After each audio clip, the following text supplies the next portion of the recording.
Lencho एक गरीब किसान था और वह एक पहाड़ी की चोटी पर रहता था। वहीं वह अपनी खेती कार्य करता था। खेती करके अपना जीवन यापन करता था। वह अपने फसलों की बहुत अच्छी देखरेख करता था। इस बार उसकी फसल बहुत अच्छी थी, लेकिन लेंचो को एक चीज़ की कमी थी कि वह चाहता था कि अगर उसको खेतों को अगर पानी मिल जाए तो बहुत अच्छा होगा।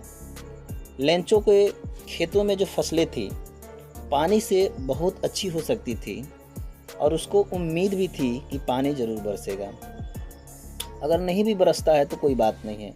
लेंचो यह सब सारी बातें सोच ही रहा होता है कि ईश्वर ने चाहा तो अगर पानी होगा। इसी बीच वह आकाश की ओर नज़रों को उठाता है। उठाने के पश्चात कहता है कि बारिश ज़रूर होगी। ऐसा अनुमान लगाता है कि बारिश होगी। इतने में उसकी पत्नी जो है वह घर से बाहर आती है और बाहर आकर वह लेंचो से कहती है कि भगवान ने चाहा तो ज़रूर बारिश होगी। लेंचो बड़ा खुश होता है और कहता है कि इस बार हमारी फसल बहुत अच्छी होगी। जैसा कि लेंचो ने भविष्यवाणी किया था वैसे ही उसने देखा कि बादल घिरने स्टार्ट हो गए हैं और बादल घिरने के पश्चात झमाझम बारिश स्टार्ट हो गई है। लेंचो बहुत खुश हुआ, लेकिन 1 घंटे बारिश के बाद से लेंचो ने जब बाहर देखा तो देखकर हैरान हो गया, क्योंकि बारिश के साथ साथ बड़े बड़े ओले गिर रहे थे, जिससे उसकी सारी फसलें जो थी वह बर्बाद हो गई थी। इतना ज़्यादा बारिश हुआ, 1 घंटे के अंदर इतने ओले पड़े कि पेड़ की सारी पत्तियां जो थी झड़ चुकी थीं। लेंचो जो था वह मन ही मन बड़ा उदास हुआ और अपने फसलों को वह देख करके वह बैठ गया और बैठने के पश्चात वह विलाप करने लगा कि हे ईश्वर, इस बार हमारा परिवार क्या खाएगा?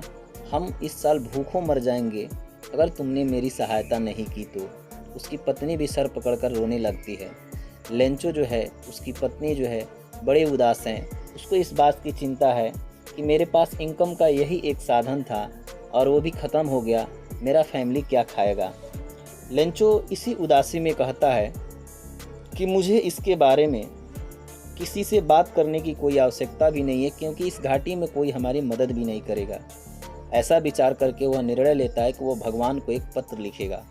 इसी कारण इस चैप्टर का नाम पड़ा हुआ है ए लेटर टू गॉड। और वह गया और वह बैठने वाली टेबल पर जा कर के कागज़ उठाया, कलम लिया और लिखना स्टार्ट किया। उसने भगवान को पत्र लिखा।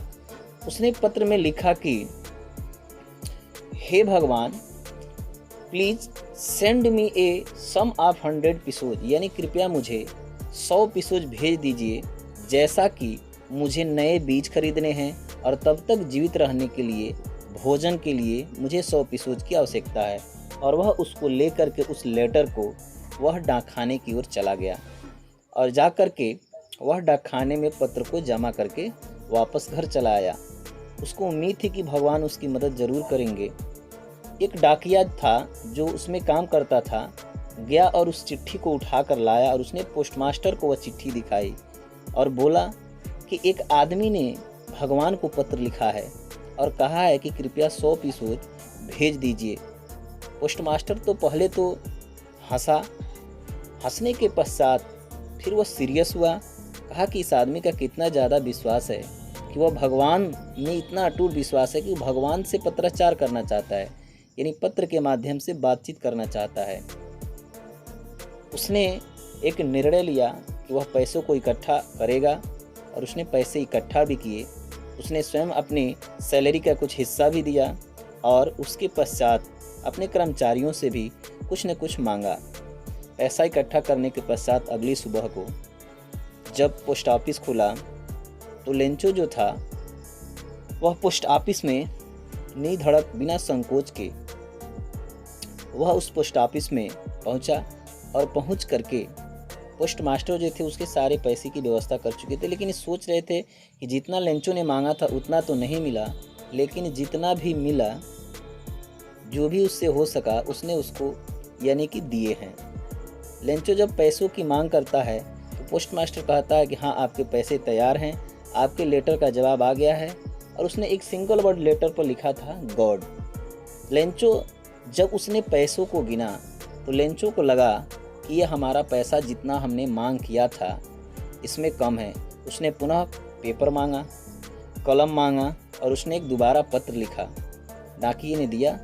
लिखा कि हे भगवान, मुझे केवल 70 पीसोज ही मिले हैं, जैसा कि मैंने 100 का डिमांड किया था, लेकिन मुझे केवल 70 ही मिला है।